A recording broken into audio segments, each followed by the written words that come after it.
ओम नमः भगवते वासुदेवाय नमः। आज हम भगवत गीता का दूसरा अध्याय पढ़ेंगे और उसका महात्म्य जानेंगे। तो चलिए स्टार्ट करते हैं। भगवत गीता का दूसरा अध्याय। अर्जुन कहे श्री कृष्ण को, सुनो कृष्ण भगवान, देखा चाहूँ आज में दोनों सैन महान वीर जो लड़ने आए, क्या क्या तिनके नाम, सैन संग कितने आए, रथ मेरे को ले चलो, दो सेना दरम्यान, बेजर मानो मम कथन, सुनो कृष्ण भगवान। दूसरा अध्याय। संजय बोले, हे धृतराष्ट्र। तब श्री कृष्ण दयायुक्त नेत्रों में आंसू भरकर व्याकुल चित्त अर्जुन से बोले, हे अर्जुन, अनर्थ के सेवन करने योग्य अपयोसकारक कर्म कर नरक में गिरने वाला मोह इस समय तुम्हारे मन में कहाँ से आया? तुम कायर मत बनो, यह शोभा नहीं देता। तुम हृदय की दुर्बलता को त्याग कर युद्ध के निमित्त खड़े हो जाओ। अर्जुन ने कहा, हे मधुसूदन, मैं रण में पूज्य भीष्म और द्रोणाचार्य के ऊपर बाण प्रहार कर कैसे युद्ध करूंगा? इस लोक में महात्मा गुरुजनों को नाम सताकर भीख मांग भोजन करना उत्तम है, और अर्थ की कामना के लिए तो गुरुजनों को मारकर उनके रक्त से सने भोगों को भोगूंगा। हम नहीं जानते कि युद्ध में कौन जीतेगा। यदि हम जीत भी लेंगे तो भी जिनको मार हम जीवित रहना नहीं चाहते, वही धृतराष्ट्र के पुत्र हमारे सामने प्रस्तुत थे। दीनता से मेरी स्वाभाविक वृत्ति नष्ट हो गई है और धन के विषय में मेरा चित्त मोहित हो गया है। मैं आपसे पूछता हूँ, जिससे निश्चय करके मेरा भला हो, वो मुझसे समझा कर कहिए, क्योंकि मैं आपका शिष्य हूँ और आपकी शरण में हूँ। अतः मुझे ज्ञान शिक्षा दीजिए। मुझे पृथ्वी का निष्कंटक राज्य मिल जाए और देवताओं का भी आधिपत्य मिल जाए, तो भी कोई ऐसा उपाय नहीं दिखता कि जो मेरी इंद्रियों के दुखाने वाले शोक को दूर करे। हे गोविंद, मैं युद्ध नहीं करूँगा। ये कहकर अर्जुन चुप हो गए। सज्जन संजय बोले, हे राजन, दोनों सेनाओं के बीच में खिन्न होकर बैठे अर्जुन से भगवान श्री कृष्ण ने ये वचन कहे, हे अर्जुन, जिसके लिए शोक नहीं करना चाहिए तू उसके लिए शोक करता है, और पंडितों के से वचन तो कहता है। तू पंडित लोग ना मरों का सोच करते हैं, न जीवितों का। ये बात असंभव है कि मैं पहले ना था, तुम भी ना थे, और ये राजा भी न थे, और इसके बाद भी ना रहेंगे। जैसे देहधारियों के इस देह का लड़कपन, जवानी, बुढ़ापा या अवस्था होती है, तैसे ही मृत्यु के बाद दूसरी देह की भी होती है। इसीलिए पंडित लोग मोक्ष को प्राप्त नहीं होते। इंद्रियों का शब्दादि विषयों से संयोग, जाड़ा, गर्मी आदि सुख दुख का देने वाला है। आने जाने वाले और नाशवान जानकर इन्हें सहन कर। हे कर श्रेष्ठ, सुख दुख को समान मानने वाला, जिन वीर पुरुषों को ये ब्रह्म पदार्थ क्लेश नहीं देते, वह मोक्ष पाने के अधिकारी है। असत का तो अस्तित्व नहीं है और सम का अभाव नहीं है। इस प्रकार दोनों का ही तत्वज्ञानी पुरुषों ने देखा है। जिसमें यह सारा संसार व्याप्त है, उसका विनाश करने में कोई समर्थ नहीं है। इस अविनाशी अचित्य और नित्य जीवात्मा के ये सब शरीर नाशवान है। अतएव हे भारत, तुम युद्ध करो। जो पुरुष इस आत्मा को मानने वाला तथा जो मरने वाला मानते हैं, वे दोनों ही ज्ञानी नहीं है, क्योंकि ये आत्मा ना मरती ना मारती है। आत्मा ना कभी जन्मती, ना मृत्यु को प्राप्त होती, ना कभी जन्मी थी, ना कभी मरेगी। ये अजन्मा, नित्य, कभी ना घटने बढ़ने वाली और सनातन है। नष्ट होने पर भी वो नाश को प्राप्त नहीं होती। जो पुरुष इस आत्मा को नित्य, अविनाशी, निर्विकार और अजन्मा जानता है, वो किसको घात करवाएगा और किसको मारेगा। जिस प्रकार मनुष्य पुराने वस्त्र फेंक कर नया वस्त्र ग्रहण करता है, उसी प्रकार आत्मा पुरानी देह को छोड़कर नई देह धारण करती है। आत्मा को शस्त्र नहीं काट सकते हैं, अग्नि जला नहीं सकती है, जल भिगो नहीं सकता, या जगल सकती है और न सूख सकती है। ये अविनाशी, सर्वव्यापी, स्थिर, अचल और सनातन है। ये इंद्रिय से जाना नहीं जा सकता, ये कल्पना से भी परे है और इनमें हेर फेर नहीं हो सकता। इसीलिए ऐसा जानते हुए तुम्हें शोक करना उचित नहीं है।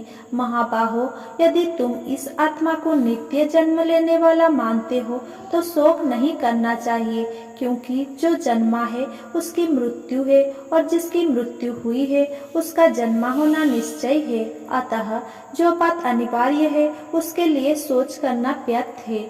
जन्म लेने से पहले क्या था किसी को मालूम नहीं, मध्य में कुछ प्रकट होता है, फिर मरने से पीछे में क्या होगा कोई नहीं जानता। ऐसी दशा में किसी बात का सोच करना क्या तुमको उचित है?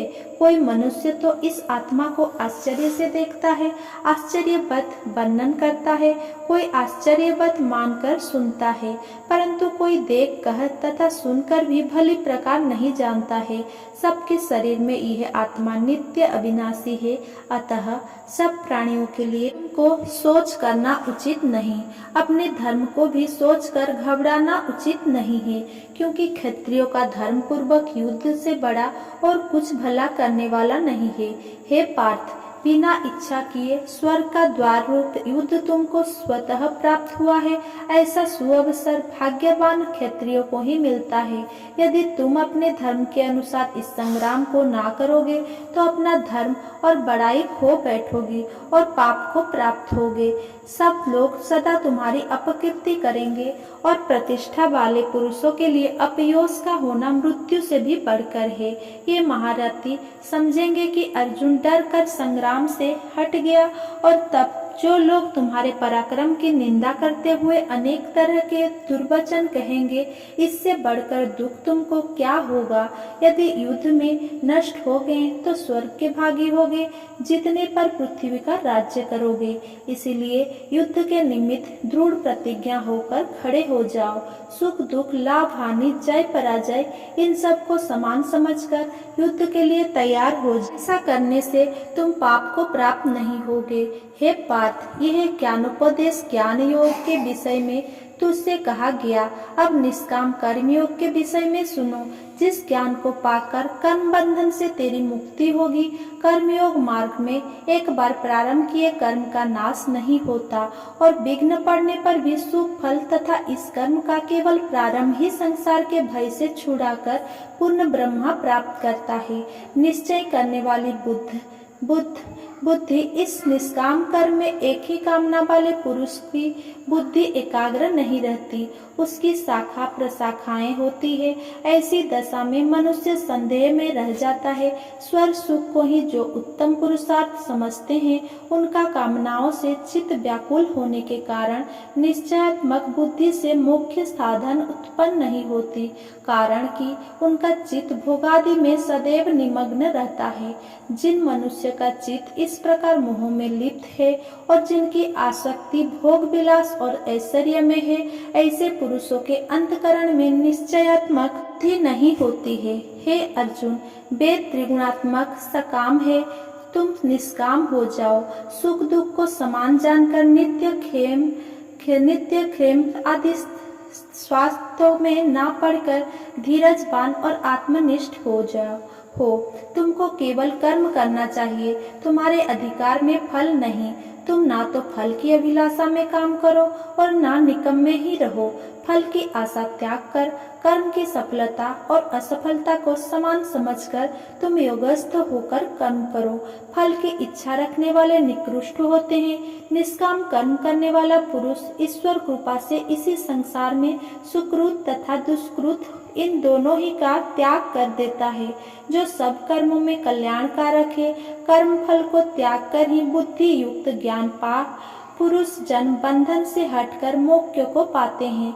जब तुम्हारी बुद्धि मोह बन में बाहर निकल जाएगी, तब तुम्हारा मन आगे होने वाला तथा हुई बातें से विरक्त हो जाएगा।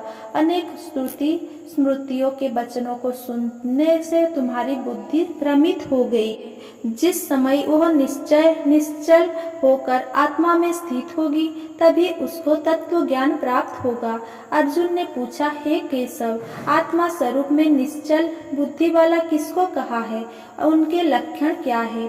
श्री कृष्ण जी बोले, हे अर्जुन, जो महापुरुष मन की सब कामनाओं को त्याग देता है और अपने आप में ही से प्रसन्न रहता है, उसको निश्चल बुद्धि वाला कहते हैं। दुख में जिसके मन में खेद नहीं होता और सुख में जिसको आसक्ति नहीं होती तथा प्रीति भय क्रोध जिसके जाते रहते हैं, वो महात्मा स्थिर बुद्धि वाला मुनि कहलाता है।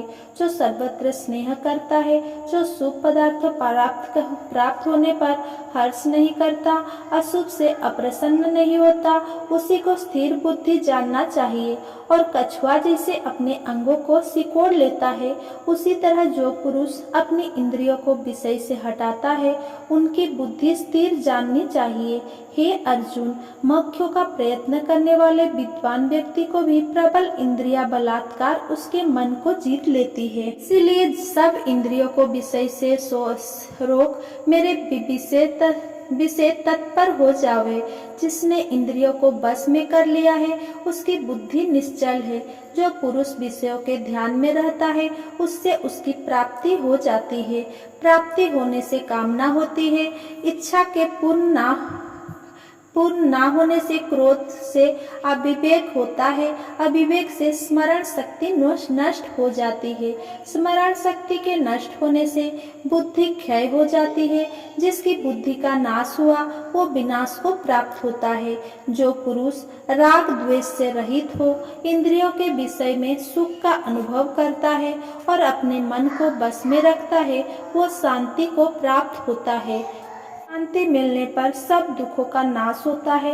प्रसन्नचित वाले की बुद्धि तुरंत निश्चल हो जाती है। जो पुरुष योग युक्त नहीं है, उनको निश्चल बुद्धि उत्पन्न नहीं होती। भावना के ना होने से शांति प्राप्त नहीं होती। शांत को सुख कहाँ से मिलेगा? इस कारण हे महाबाहो, जिसने इंद्रियों को विषय में सर्वथा रोक रखा है, उसी की बुद्धि स्थिर। जो सब प्राणियों को रात होती है उसमें संयमी जागता रहता है, और प्राणी मात्र जिस समय जागते हैं, मुनिजन की वो रात्रि है। जल से भरे पूर्ण समुद्र में जल भरने पर भी वो अपनी मर्यादा पर ही रहता है। उसी तरह जिस पुरुष में इच्छा ना रहने पर भी सब विषय भोग प्रवेश करते हैं, उसी को शांति मिलती है। विषयों की इच्छा करने वाले को शांति नहीं मिलती।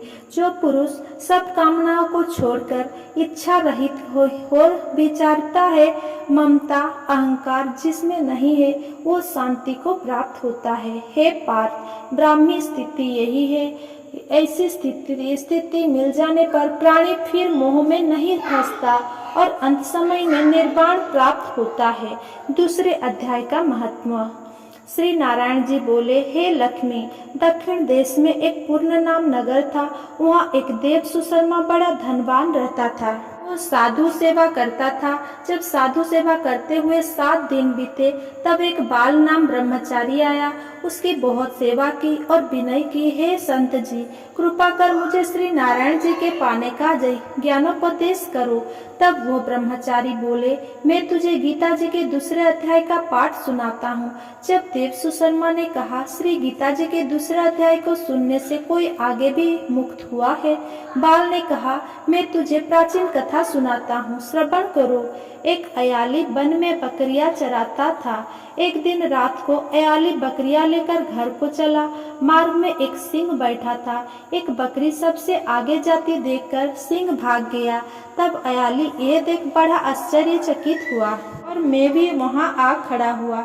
उस चरवाहे ने मुझे देखकर कहा, मैंने ये आश्चर्य देखा कि बकरी को देख शेर डरकर भाग गया, अतः त्रिकालज्ञ हो, ये वृतांत मुझे सुनाओ। संत ने कहा, हे अयाली, मैं तुझे एक पिछली वार्ता सुनाता हूँ। ये बकरी पिछले जन्म में डायन थी। जब इसका पति मर गया तब ये बड़ी डायन हो गई। जिस सुंदर बच्चे को देखे उसी को खा लेवे। और शेर पूर्व जन्म में एक फंदक था, वो पक्षी पकड़ने वन को गया और वो डायन भी वन को गई। वहाँ डायन ने उस फंदक को खा लिया। अब ये फंदक शेर हुआ और वो डायन बकरी हुई। शेर को पूर्व जन्म की खबर है, इसीलिए बकरी को देखकर शेर ने राजा की अब भी यह मुझे खाने को आ रही है। तब अयाली ने कहा, मैं पिछले जन्म में कौन था? रत्न बोला, तू पिछले जन्म में चांडाल था। तब अयाली ने कहा, हे ब्रह्मचारी जी, कोई ऐसा उपाय भी है जिसे कर हम तीनों इस अधम देह से छूटें? तब संत जी बोले, हम तुम तीनों का उद्धार करते हैं। एक वार्ता मेरे से सुनो। भयानक पर्वत की कंदरा में एक शिला थी, उसमें श्री गीता जी का दूसरा अध्याय लिखा हुआ था। मैंने उन अक्षरों को उस शिला पर देखा था। अब मैं तुम्हारे को मन वचन और कर्म करके सुनाता हूँ, तुम श्रवण करो। संत जी ने जब गीता जी के अक्षर सुनाए तो उनको सुनते ही तुरंत आकाश से विमान आए और उन तीनों को विमान पर बैठा वैकुंठ लोक ले गए। नहीं रखना, हमारे। अगर मेरा ये वीडियो आपको पसंद आया हो तो मेरा वीडियो को लाइक, कमेंट, शेयर करें एंड मेरे चैनल को सब्सक्राइब करें। धन्यवाद।